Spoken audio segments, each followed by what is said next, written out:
Austin PHP. We've been around since 2002. We're the longest running tech group here in Austin. So we do two things every month. We do this learning focused one and then a beverage subgroup at the end of the month. And that's more social, kind of hang out and talk about stuff. We're always looking for speakers. We're always looking for sponsors. We do a giveaway at the end of every one of these. So if you use PHP Storm or any other JetBrains product, you can redeem this for a full year license. So that's pretty great. I don't have t-shirts. We got the Austin banner up. This is the original logo. There's a newer logo you probably saw on the website. That shirt was dirty, so I wore the old one. Josh is speaking tonight. Thank you, Josh, for speaking. Yay.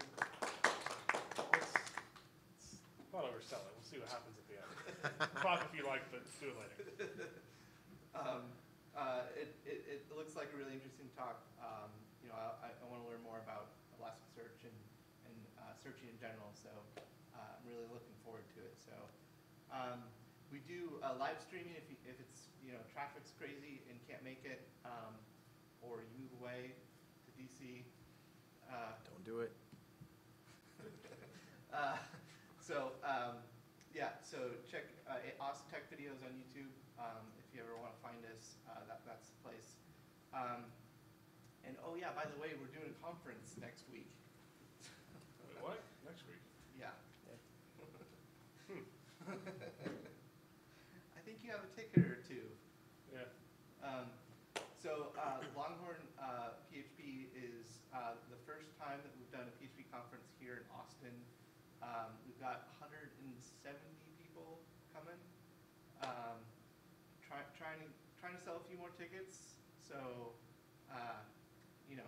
hey, join us on Slack. If you're not in the Slack channel, I think pretty much everybody is. But for the new people, AustinPHPchat.com, and there's a link on there. You can sign up for the Slack channel and get connected with everyone. There's already a couple hundred people on that, so yeah, I recommend you do that. There is a giveaway code. I will not mess with Josh's thing since it's already set up, but I'll put it up afterwards when we do the raffle. So that'll give you $25 off the conference next week. But it's 60% of the speakers are coming from outside of Austin, outside of Texas. We have a handful of international speakers. I'm really excited. The whole core team's really excited. I think it's going to be an amazing conference. If you haven't bought a ticket, please do so. One of the names that impressed me was the gentleman who created Composer, right? Yes, yes. Jordy, yes. Yeah. Right, one of those guys. Derek Rathens, who created XDebug. Yes. Creator of XDebug, yeah. Big names. So definitely some big names coming next week. So that's going to be a lot of fun. Two after parties? Question mark? Probably, at least one for sure. My dad is doing carpool duty. It's a whole team effort. So longhornphp.com, check that out. We'll do the giveaway, or not giveaway. Yes, we will do the giveaway and the discount code at the end.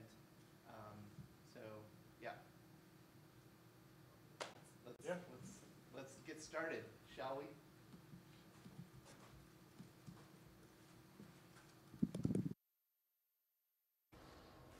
All right.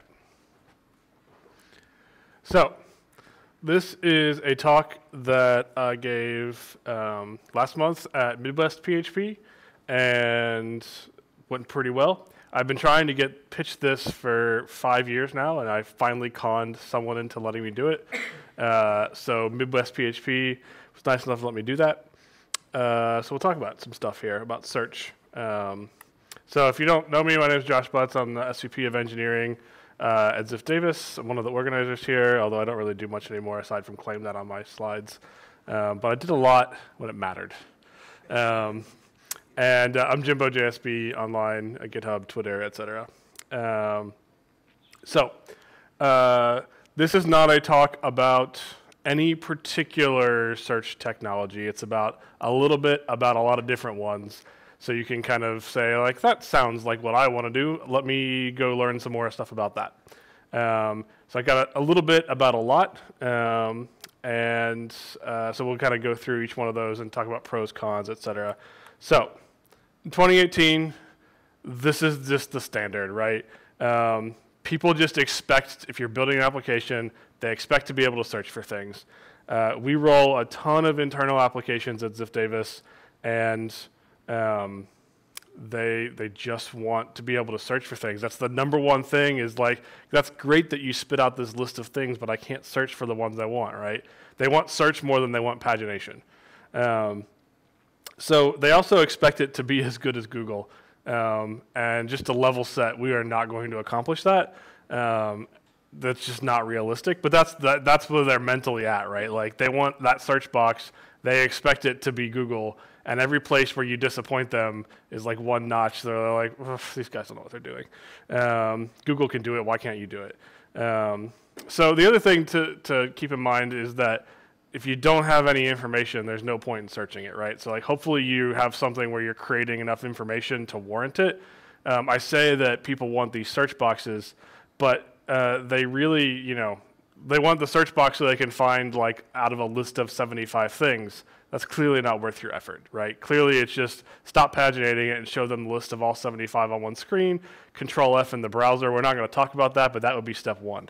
So the other thing that I've noticed in my life is that this always gets kicked off to the next sprint, right? Search is always the first thing that everyone can agree we don't need that right now. We can get it next time, which means it never gets done. So use cases for search. Wildcards, right? This is like kind of your basic, like, this is, I just need this to work. I need like to give the illusion of search. It's not always a great user experience, and it's not going to work on large pieces of text, or it's going to produce wrong or like irrelevant results, right? But I mean, when people ask for a search box and they're like, I need to be able to search this list of things, the first thing I do is literally just throw a light query on there on that column, and it's good enough, and it gives them what they think they want. And developers might accept this because like they feel your pain, and if you're writing an app that developers or technical people are going to use, they're like, okay, well, I understand why it's giving me this result back, and so it's okay that this erroneous thing is in here. So stepping up from that, full text, right?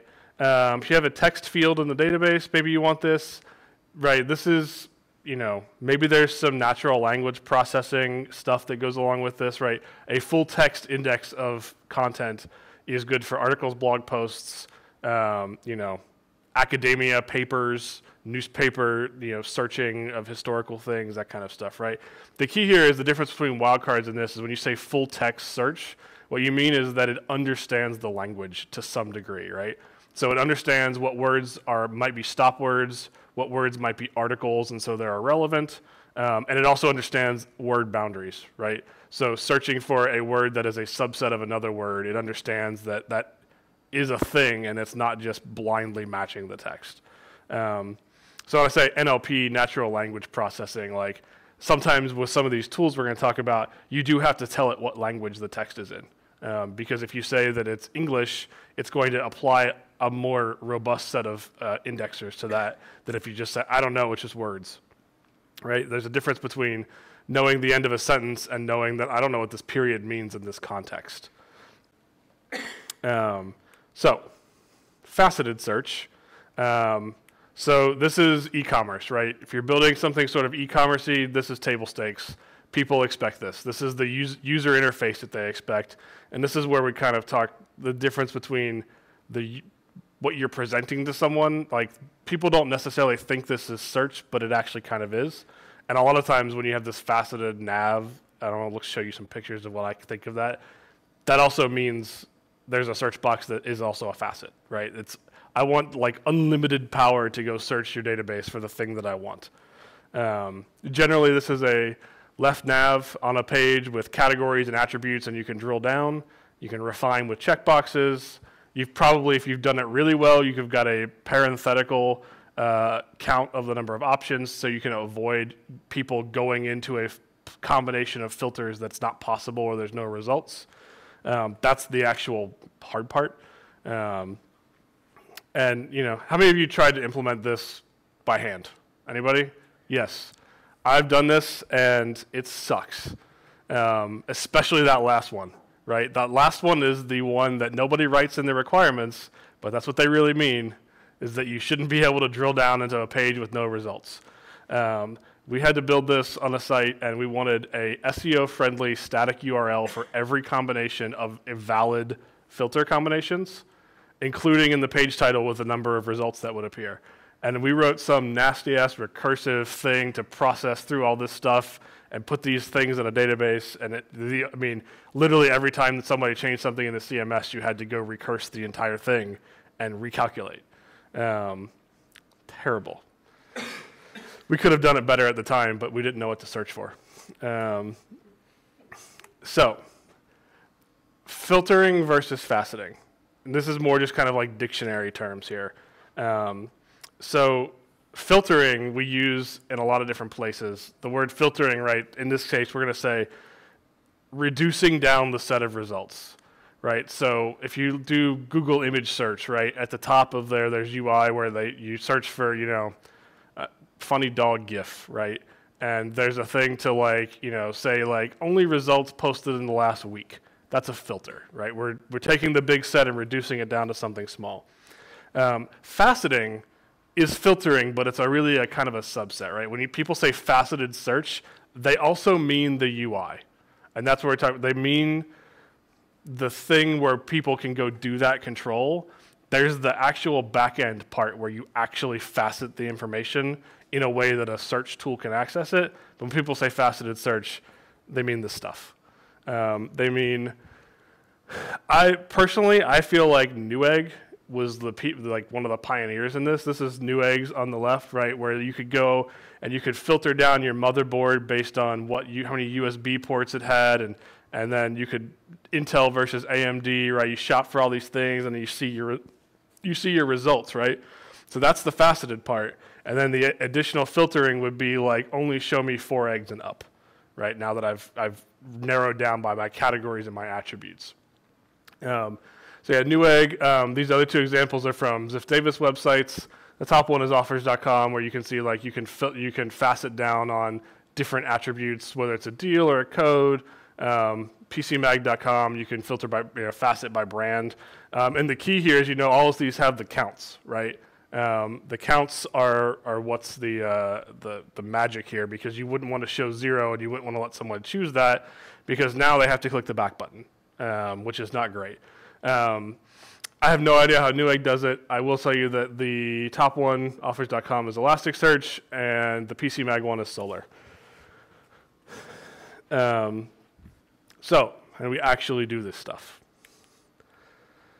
So I've got some examples. I'm using the Sequila dataset from MySQL, which you can download, and it is, I've got kind of what the tables roughly look like here. It's a database that models what a video rental store. Blockbuster, you guys remember Blockbuster? Hollywood Video. So that's what it is. That's what the data set looks like. It's like movies and metadata about the movies, and when the last person who rented it was, and what the replacement price for the videotape is, and that kind of stuff. So that's kind of my example data set. So step 1. Start here. I really don't want to do this, but I'm going to do it anyway. So we've all done this, right? You throw a like clause on it and call it good enough. This is literally the worst possible way from an implementation standpoint to do it. This is, if you imagine I had a big CSV full of data and I wrote this myself by hand in PHP and I used stirpause to do it, that's exactly how MySQL does it. It's literally iterates every single row in the database and does a string comparison on it. There's no performance optimization. It does it the brute force, slowest way possible. Just throw this on here, right? I've got, my film table, title like cat, or description like cat. This is the problem, right? So this gets you the job done, but now every column that you want to add to your search, it has to iterate the whole damn thing over again in many cases, depending on how the data is stored on disk, depending on your schema. Sometimes it will search both fields on the same disk read, but not guaranteed. So this is bad, but it will get the job done. And if you're using a database that has 200 rows in it, whatever else you do won't be measurably faster than this. Do you guys have this like right now in production? Because I do. Maybe. Yeah, definitely have that in production. So for this table, if we look at it, there's 1,000 rows in the table, and you can see the MySQL explain plan it's 1,000 rows, and it has to check all 1,000 rows. And that's actually pretty decent. It could be worse. So we can do better than that. Like I said earlier, this is likely going to produce erroneous results. This particular one that I used as an example, it actually does produce erroneous results because cat is contained in many other English words, so you get nonsense results back. And if you don't actually go like scan the words and realize that cat is a substring of those words, you're like, makes no sense whatsoever. So that's not that bad. The bad thing is that as you add data, the time to search it gets linearly longer. So you have 1,000 rows. This is probably also still fine. 1,000,000 rows. It's that many. It's 100,000 times slower. It has to literally search every row, and eventually that thing that just worked to search your logs table for that Laravel app that you threw up with auditing on the models, suddenly people start using it, and now that thing, every time somebody searches the audit log of times the database changed, it literally would bring the whole application down. Ask me how I know. So MySQL, modern-ish, anything in the past ever, has full text indices built into it. So it supports natural language processing, Boolean, so it supports like kind of advanced Google searching plus this word minus this word to exclude things. It's built into the database server, no extra software installed. It does require you to commit, like we said before, up front to the columns that you want to index. So you need to say, I want a full text index on this column and this column, name and description and author biography or something like that. You can full text index a char, a varchar, or a text. I would argue that if you're full text indexing a varchar column, maybe you have an architectural problem. But if you've got a big old text column, MySQL will happily full text index it. I will say, when we get to this, our data set is, like I said, it's not fully big enough to really demonstrate the advantage. I want to say it may be something like twice as fast, but on a big data set, it's orders of magnitude faster. So SQL syntax for this. That could be a little bigger. So you alter table, you can say add a full text index, give it a name, and you have to, again, say title, comma, description, right? The columns that you want to index on. That's similar, aside from the word full text in front of it, to adding a regular old index to MySQL. Implementation detail, MySQL doesn't store these indexes quite the same way as it stores regular ones. And so you kind of also refer to them a little bit differently. So to actually query on the index, select star from film where match, right? That match means use a full text index, and it says against would be the string that you want. So that's kind of the way I read that is a little bit backwards from what I would expect it to be. And notice that when you want to use that full text index, you have to call out the columns again, which again, that's just the SQL syntax. It just is what it is. Example on the bottom is you can say, I want matches that have, yes, they have drama, but they don't have the word cat. So you can do that kind of like advanced search operator in there. There are natural language processing features available here, but they're not very good, so don't bother using them. So that's decent. The upside to this is you get better search than you had before. You don't have to install any extra software if you're using MySQL as your database. Also, Postgres has something similar. SQL Server has something similar. You don't need any PHP code that's extra. If you can execute SQL queries against the database, you can take advantage of this. So doing a like on the word Samsung on I actually took 1 million rows of data to prove out this. I stole it from offers.com. It's coupon code text, so it's like 50% off Samsung TVs this weekend, that kind of promotional text. So 1 million rows, 2 seconds to do a like on the word Samsung on 2 columns, 20 milliseconds for a full text index match, and it also produced slightly better results, although not much better, and I didn't really dig into why.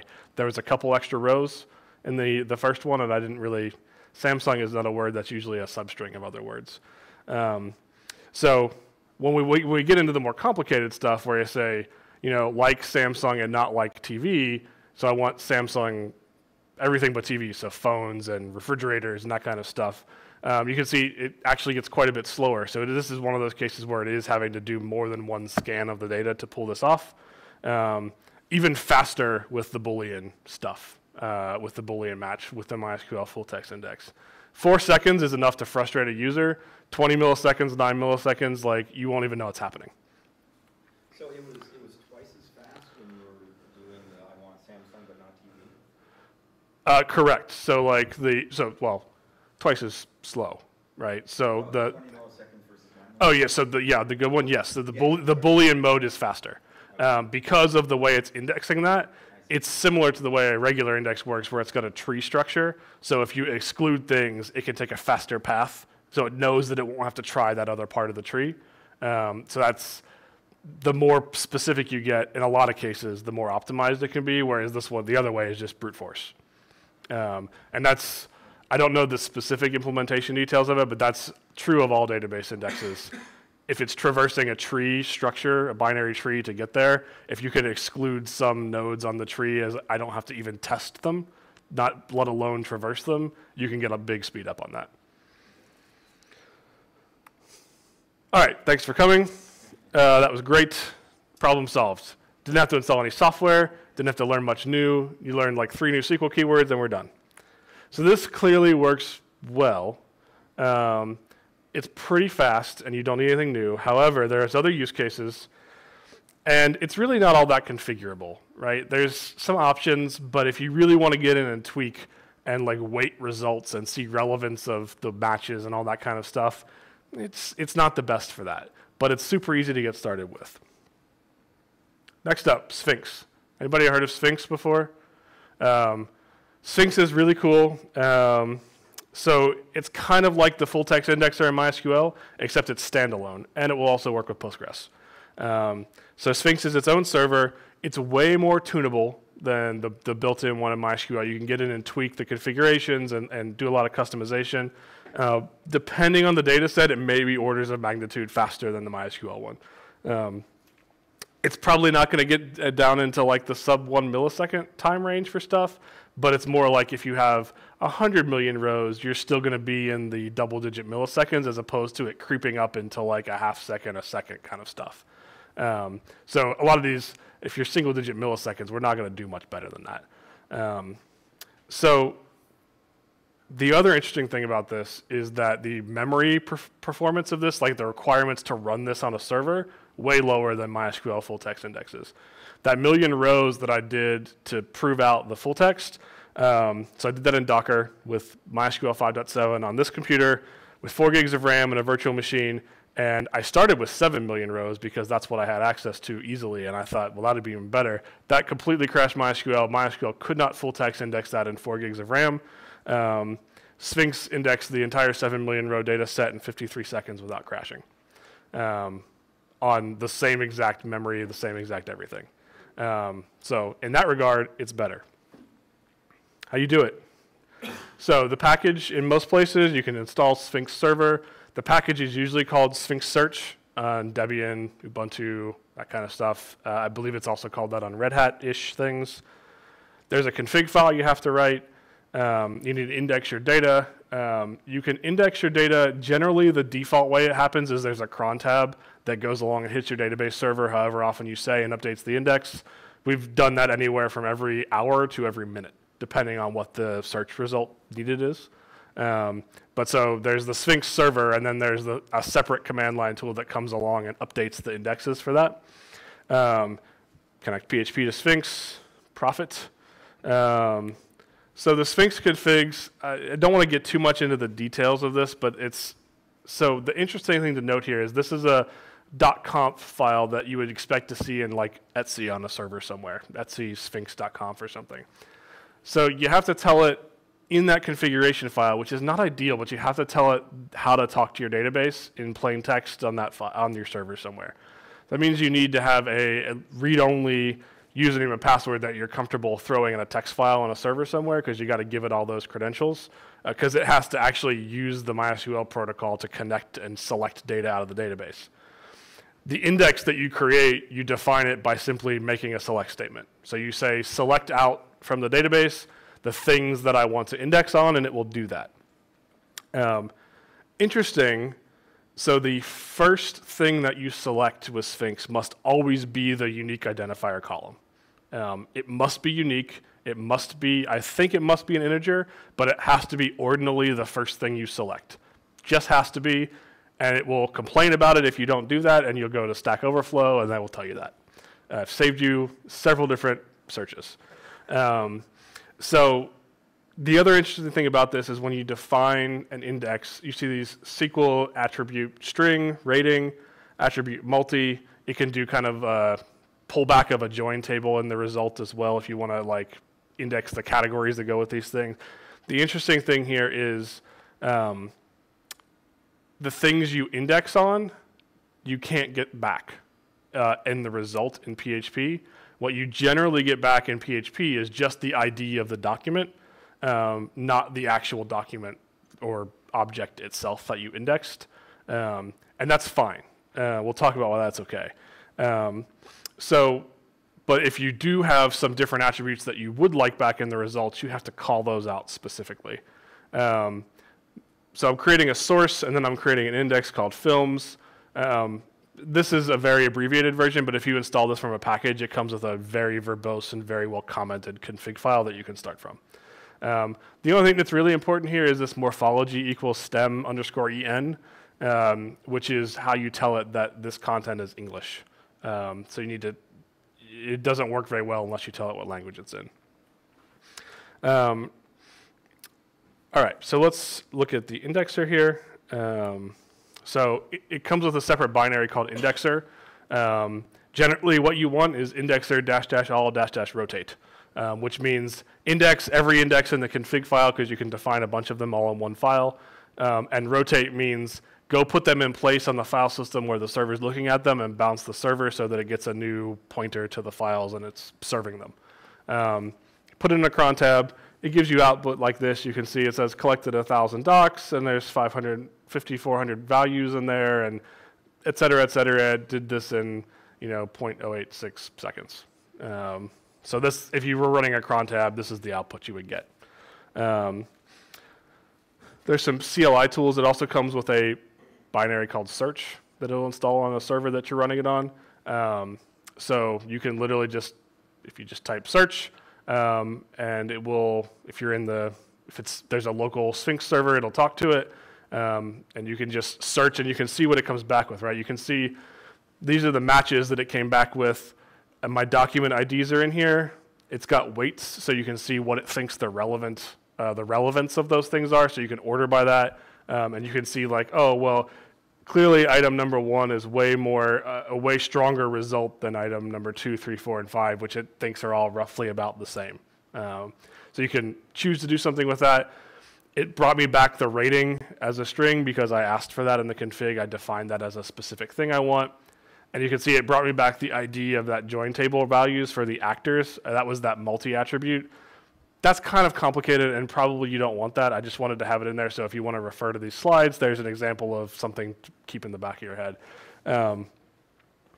So we can see that it's indexed something for us. So now how do we do it in PHP?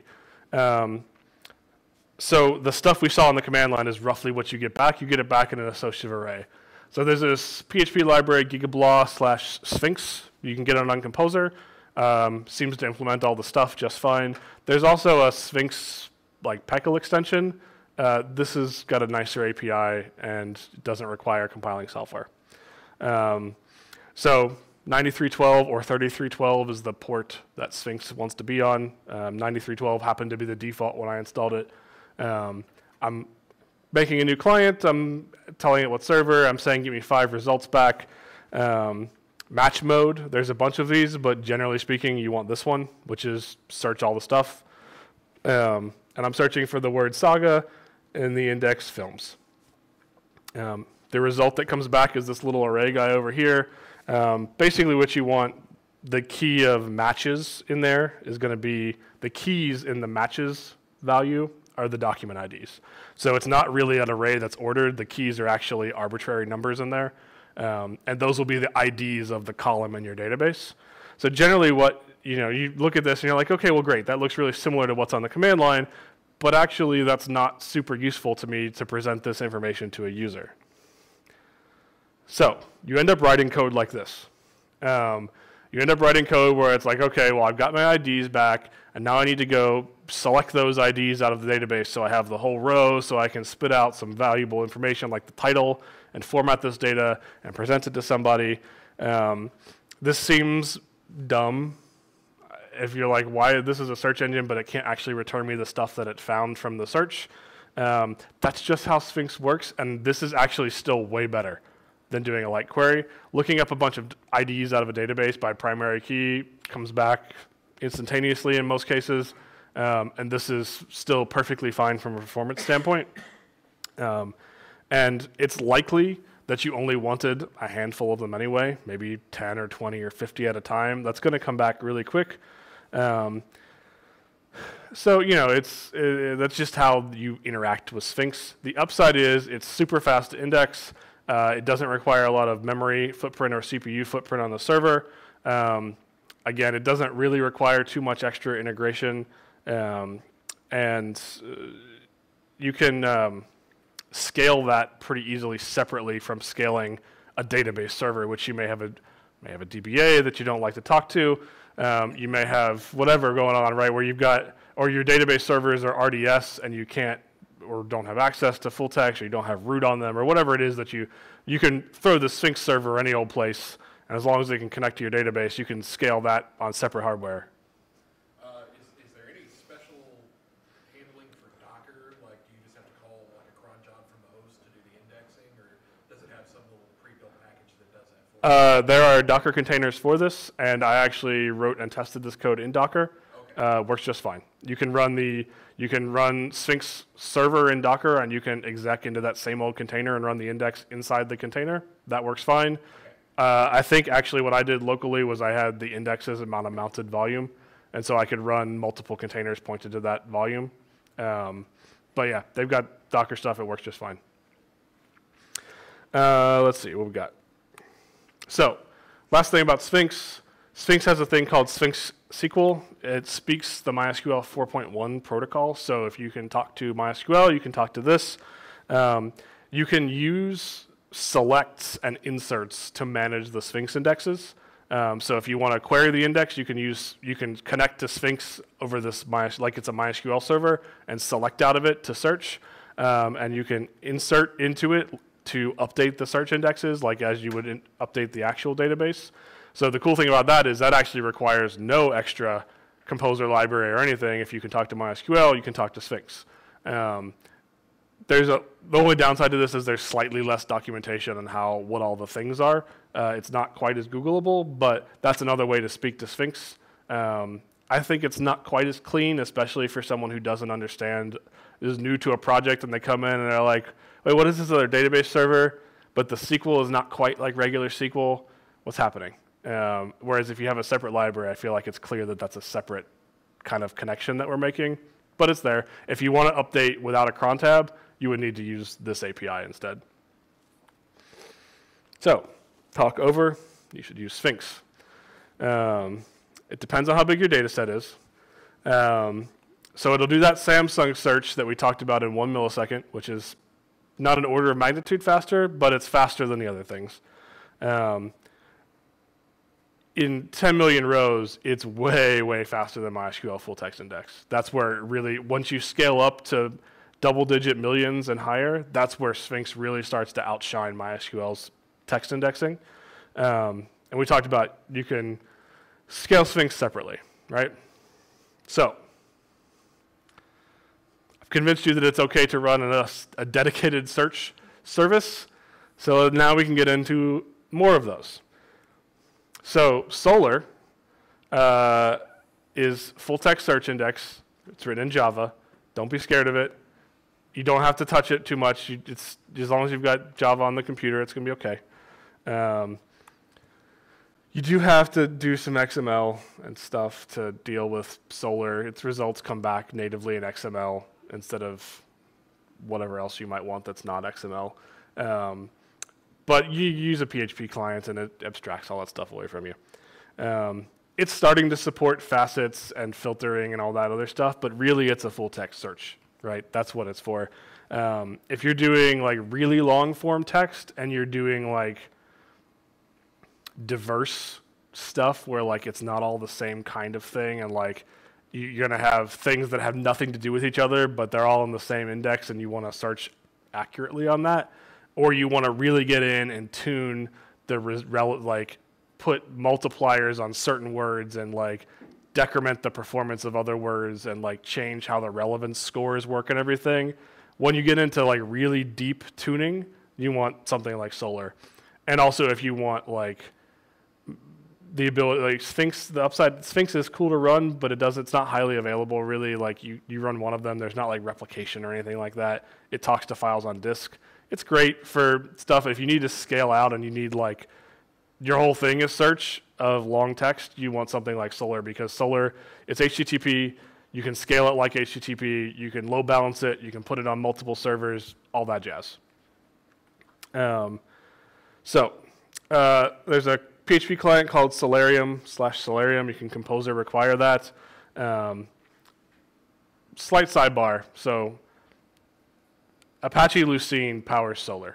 So Apache Lucene is the engine of a lot of anything that's full text search that's written in Java. It's ultimately Lucene under the hood. Zen Framework, actually, you can go find a raw PHP line-for-line port of the Lucene algorithm from Java to PHP. You can compose or require it if you really want to. So Lucene will work with files on disk. Like you can literally in PHP open up a Lucene index and start writing some stuff to it and write it back to disk. No server required. You can do that in native PHP. I don't recommend it, but it's possible. So Solr is basically a Lucene daemon, right? It's Lucene with a REST API on top of it that speaks XML. It's without having to go, and you can actually like monitor it, and it doesn't have a bunch of file locking issues of lots of different things trying to talk to the same index files. So unfortunately, we're not going to do any more. I want you to know about Solr. But I could spend like 4 hours just talking about Solr. If you would like to spend 4 hours just learning about Solr, just go here. It's better than anything I present to you. Solr tutorial, everything you want to know is there. But I will say, unless you are only doing full text search, you don't want faceting, you don't want anything else, and you have a shitload of information, Solr is probably not the right choice. But if you do have that stuff, Solr is definitely the right choice. So, facets. Now we get into the interesting stuff. So you probably thought this was going to be an Elasticsearch talk. It is not an Elasticsearch talk. We're going to talk about Elasticsearch in just a minute. So, spoiler alert, Elasticsearch is also Lucene. The difference is Solr, you post a bunch of stuff into it with XML. Elasticsearch indexes JSON documents, which is a way nicer API for a lot of people. It's REST. You can talk to it most anywhere. It has all the upsides of Solr. You can load balance it. You can CDN it if you want to. All the stuff you can do with HTTP. However, why is it called Elastic? So, Solr and Sphinx work really well on big hardware. Solr, obviously, or Sphinx, obviously, you really just need as big a server as you can afford, as you need. Sphinx is like that. Solr is scalable, but it's scalable in a master-slave sort of way. So you can have replicas, but it's a kind of down-the-chain replica where there's a master and there's slaves, and you have to manage how to talk to them And so you can have replicas, but you need as many servers as the data set is, right? So if you have a, terabytes Solr index and you want a replica, you need another terabyte for the replica, right? So you need big servers to hold the entire index on one server. Elastic, its party piece is clusters, right? So Elastic, the great thing about that is you can use multiple nodes and they can distribute and shard data across them. So you can run, if you need a terabyte, you can have, it's almost like RAID, right? So you can have 3 nodes and they can collaborate with each other, and not all the nodes have all the data, but they all have most of the data, and they have the ability to restore. If one of them goes away, they can heal themselves and move the data back to the other remaining 2, et cetera, et cetera. And then you put a new one in, or you want to scale up, you add another one, you tell them to rebalance, and they now split it all over 4 nodes instead of 3 nodes. That's the Elastic part of Elasticsearch, is the scaling part. The JSON part is cool, but that's the cool part. Elastic is also, because of that and because of the way it's set up, it's fairly easy to do multi-tenant, as evidenced by the fact that Amazon Web Services offers a hosted managed Elasticsearch, but they don't offer a hosted managed Solr. So that all sounds fantastic, but it also has the ability to go very, very poorly, very, very quickly. You really need to understand the dynamics of how if you have one Elasticsearch node, that's fine. You can do that all day long. Just have the one. Everything's going to be fine. If it goes down, it goes down. You deal with it. Somebody pages you. You bring it back up again. If you have several nodes, they have the opportunity to split brain, which means that you have 3, but only 2 of them can agree on which 3 they are. So there's the other guy who's like out in the cold over here, and he has a different opinion of who the 3 are and who's in charge, because if you get a network, they can't talk to each other for some reason. Sometimes it has a tendency to like forget how to get back together when the network comes back up. So this is not impossible to manage, but you need to read the documentation and understand that like just throwing 3 computers at this problem could make it worse long term. If you don't understand how that works, or like at least have the documentation bookmarked so you can come to it really quickly when it's all going to hell, you may end up with like, okay, well now it's going to take us 3 hours to reindex these, this massive data set into here because we can't figure out how to repair this. And that's why Amazon sells this. Because that's the nice thing about what they sell, is that you don't care about any of that. You just throw your data at it and it goes. So you probably want 1 server, or you probably want like 3 or 4 or 5. 2 is bad. 2 is really bad. Lot of opportunity for shit to go wrong. 1 is okay. You just tolerate the risk. And you really probably want 3 or more if you want to do the sharding stuff. Again, you start with 1 and you move up, right? Like, I don't know many people who are like, let's use Elasticsearch. Get 30 servers. Let's get started. So we index JSON documents. Is this a document database? Yeah, kind of is. You can put documents that are JSON documents into it, and you can get them back out by ID or by other arbitrary queries. I'd argue that makes it a document database. It can do other stuff too, but maybe it's not quite the same use case as Mongo, but man, if you write down all the features of it, it sure lines up really closely.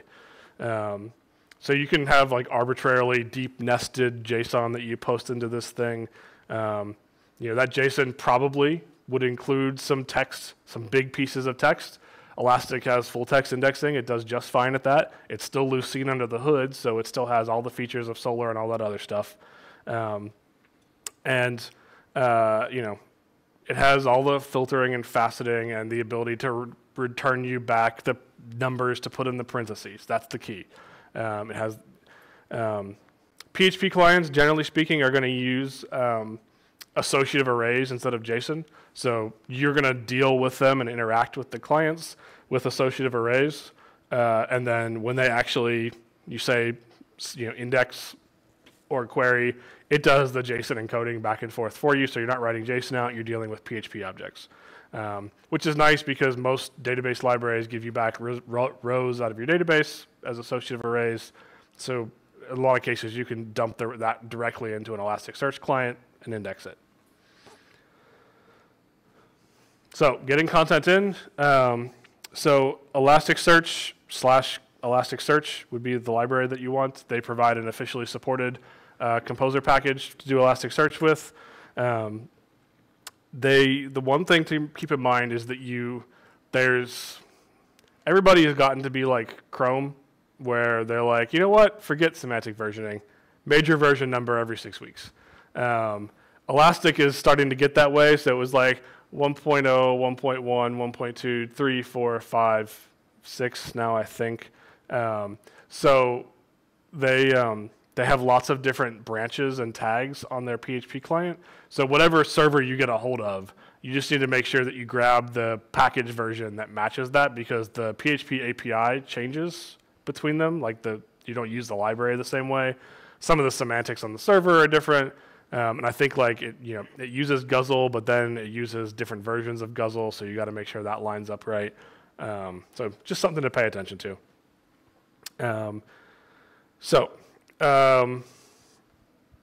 Couple kind of, you need some index params here. So you have an index name called films.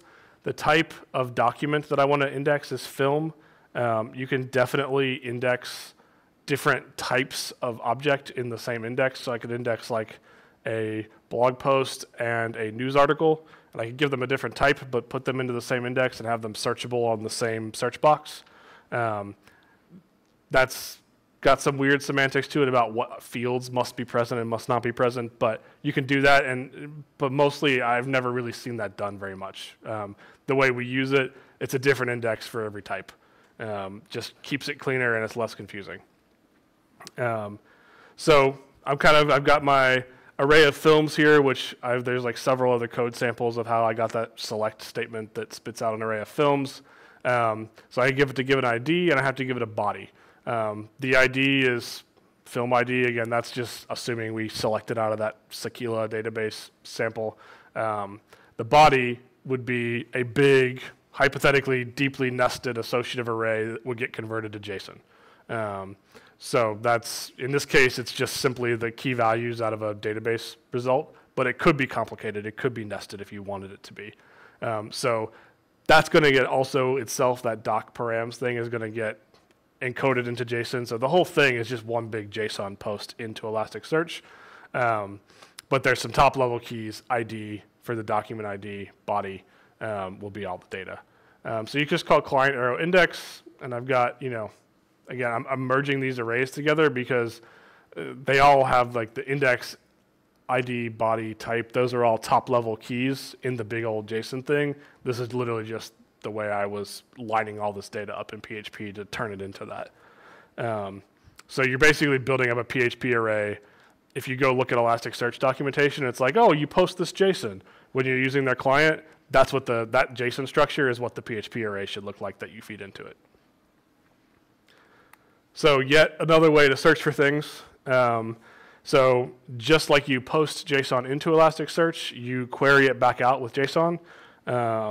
So I'm using their Elasticsearch client. Again, that's the canonical one. Kind of the same things. So I'm doing what index do I want to search for? What type do I want to search for? And then the body of the request is going to be, a query with a match. So, that's, again, if you're reading the docs, it would say, if you want to search for the word airplane in the title, build up a JSON thing that looks like this. That's what I'm doing here in this PHP array. The only downside to this stuff is that generally the Elasticsearch stuff, like there's not like fancy helper methods that like make this more, for lack of a better word, Laravel-y. It's not like all of the Elasticsearch clients that are out there, like you're exposed to the raw underlying structure that's required to send to the thing. And I guess that's true of SQL too, right? Like you write SQL, that's what gets sent to the server. This just can kind of seem verbose in some cases. So that gives you back this giant ass piece of data, and it's very verbose what you get back because it's a giant JSON document that's coming back to you. The key is the top, it will give you a total, right? The number of results that you got back. 2. It'll give you scores, just like Sphinx and the other ones will. So I'll give you a relevance score, and then you get index and type and all this stuff, and then you get the all of the matches, right? And the cool thing here is, unlike the other ones we talked about, you do get the whole thing back. So everything you index comes back in the result. So if you want to, you don't have to go hit a database to show this to a user if you don't want to. You can come right out of the, and you can also, alternatively, depending on how you want to use this, you might want to do that. You could choose to index less, right? I wouldn't have to index every column into Elasticsearch because I might not want to search on them. And it just depends, right? You can, I happen to stuff everything in there, but you wouldn't have to do that. So that's a very similar PHP array to the other things, right? You get back the thing, it's got the ID. In this case, it's nice enough to give you the document back. You can tell it whether or not you want the whole document. If you only want the ID or you only want certain fields to come back, just like a select statement, you can tune that JSON thing to come back to you with just exactly what you want, so you're not transferring an extra however many megabyte of data back over the wire that you don't need. So that's kind of like your basic search against Elastic, but facets. So the thing that I'm calling facets, and I didn't make that up, I stole that from somebody else. Facets in the context that we're talking about, Elasticsearch calls those aggregations. So if you're trying to Google this, Elasticsearch facets, I'll save you 2 or 3 Googles and search for aggregation instead. That's the right word to use. So this is a whole other talk unto itself, but this is extremely powerful compared to what something like Solr can do. It's almost like its own, aggregations are almost like its own query language unto itself.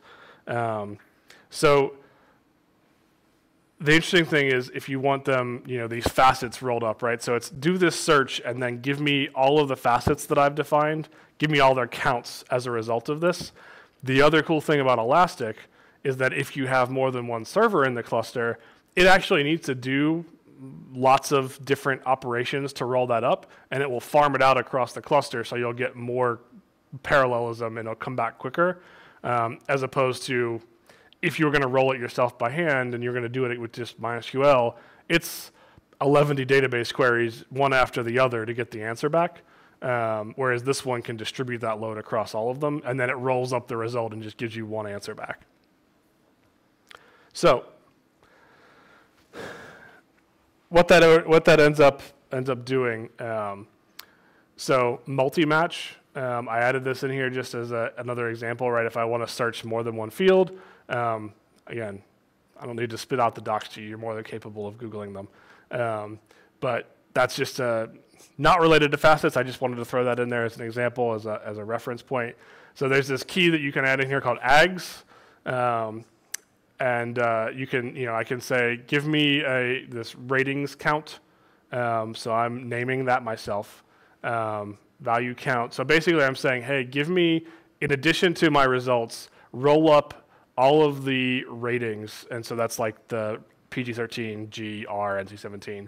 So what that's going to give me back is, for my search, if I wanted to produce left navigation, left navigation, with drill downs on ratings to refine the results even further, it'll give me the roll up of how many of each rating there are. So it's like a group by for that, like a subquery. But again, it'll farm that out across all the servers. Again, the things you can do with the aggregations, we could spend a whole other hour just on that. But Elasticsearch has become kind of the thing that everybody wants to use for this. You can buy it at Amazon. If there's conferences on it, it does almost all of what you want to do. I will say you can find yourself beating your head against it a little bit, because figuring out the right incantation to make it produce exactly, because ultimately when you're doing something like this, it's because you want to build something that people can look at. And you may find yourself saying, okay, well, this is really close, but I can't spit this out directly. I still need to munge it, or I still need to, people really want to search by this and this, but if I aggregate that, then it's not going to let me roll this other thing up.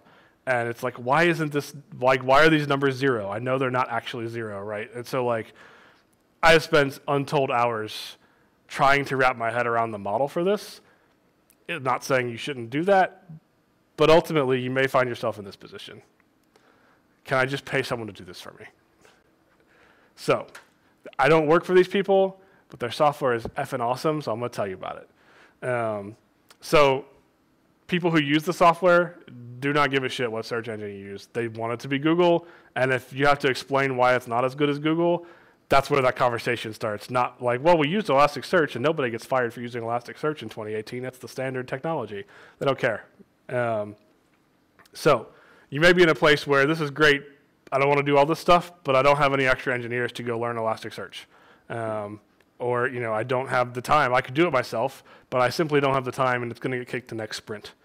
So the other thing is, and you could be in my case, which is I really want this to work, but I really also don't care.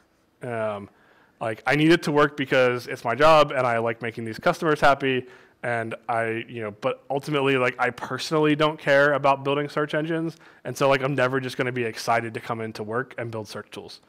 Anybody? Yes? Definitely me.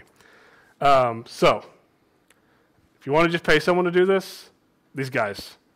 This software is badass, and I cannot say enough good stuff about it, and it's not terribly expensive. So they're not paying me to do this, but it is wicked fast. They've got great APIs and development experience.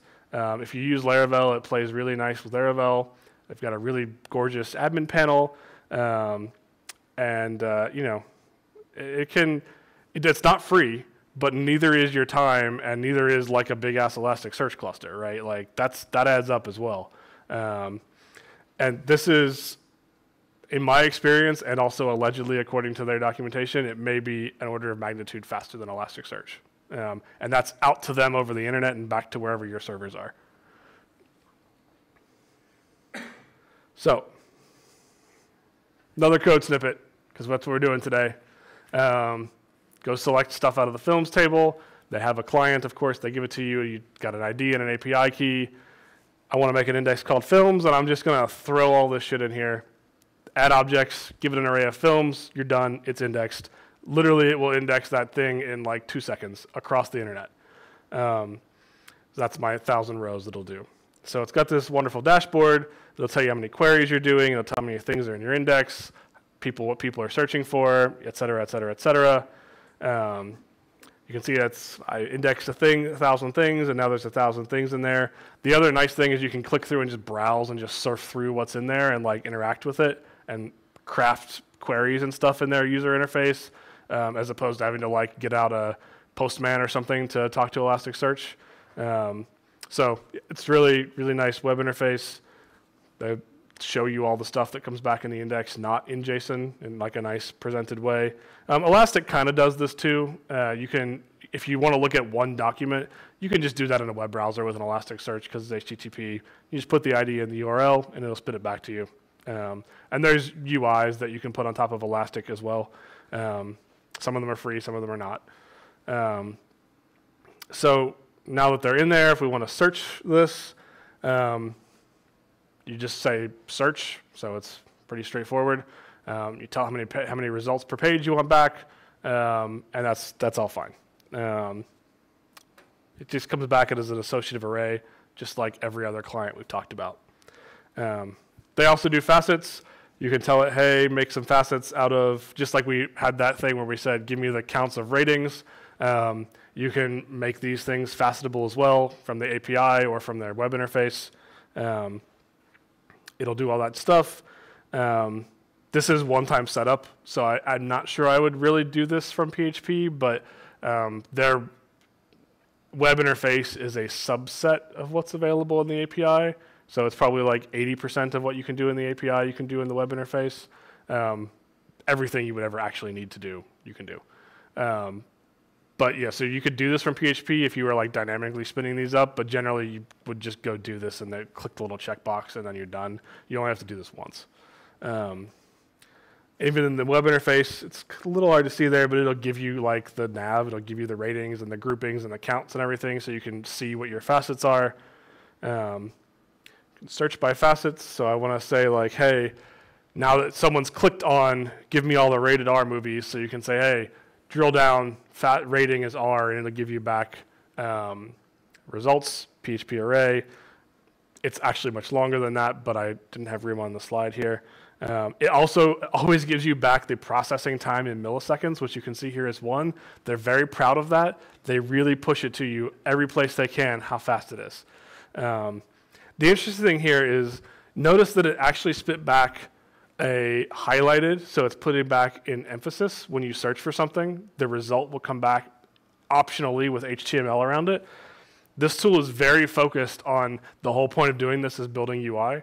They give you, Vue.js snippets or, widgets you can put on your site. So you don't have to actually write like that auto-completing search box. If that's what you want and you're going to point it at them anyway, they just give you the JavaScript and you can have it up in like 10 minutes.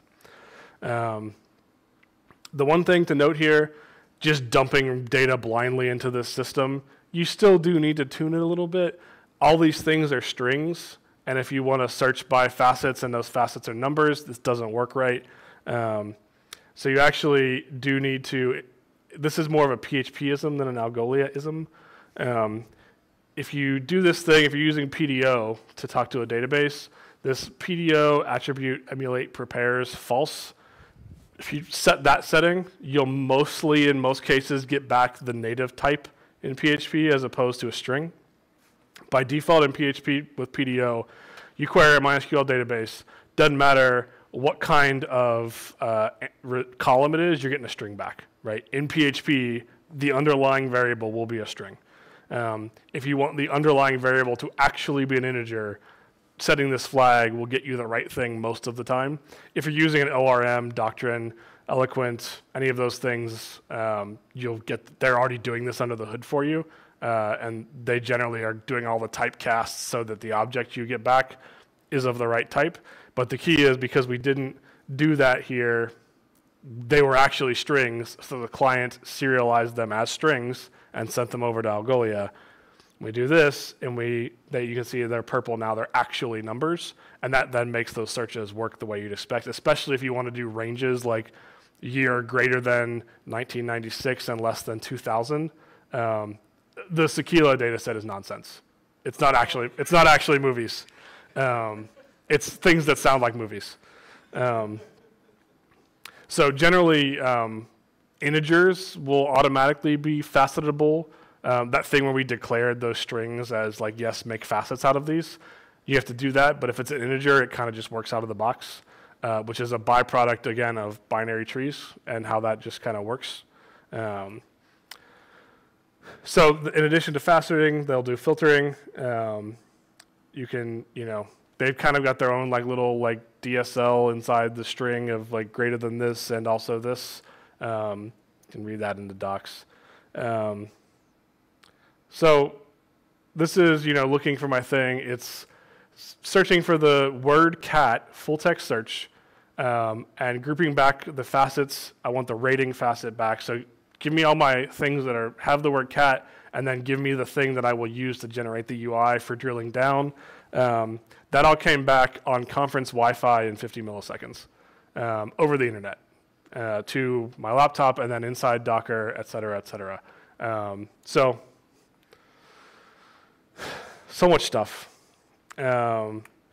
Really, there's probably more than one of these will do what you want. And so, you just got to kind of pick one and see if it works for you. You really can't go wrong with Elasticsearch. It's very powerful. It's a good choice. If you don't want to mess with it, Algolia is like God mode for Elasticsearch.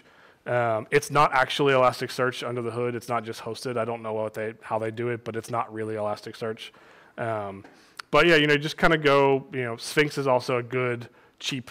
I just need something that's better than a wildcard option. But we have applications that use more than one of these in the same app. So a little bit of here, a little bit of this, a little bit of that, and you can come up with something good. So my last slide, obligated. Because we are hiring. If you want to come work on this stuff, New York City, Austin, and Montreal, et cetera, et cetera. And that's it.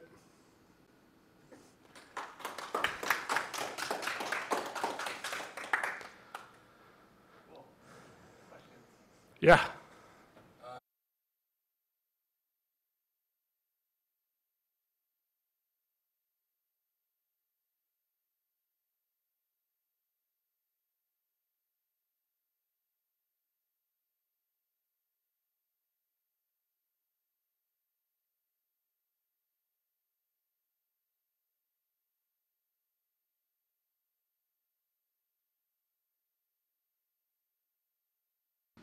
Which is, you know, if you have a CMS, $30 a month to do it. If you have millions and millions and millions, it's 1,000, 1,500. But I mean, we would spend hundreds running an Elasticsearch service as well, and it wouldn't be as good. Can you silo your data, like have, buckets or something, or in Algolia? Like for like different sites. Yeah. Yeah, it's like pretty much like GitHub.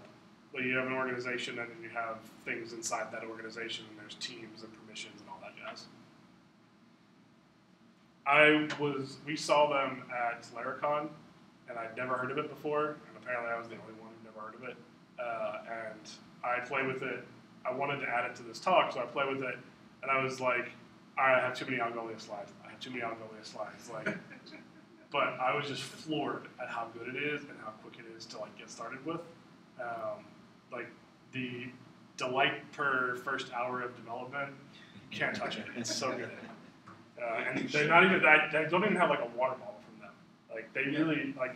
I got up in front of like 200 people at Midwest PHP and talked about that. I didn't get anything from them. They need to give you some kickback. I know. It's good advertising. I know. Well, I mean, it speaks to the like.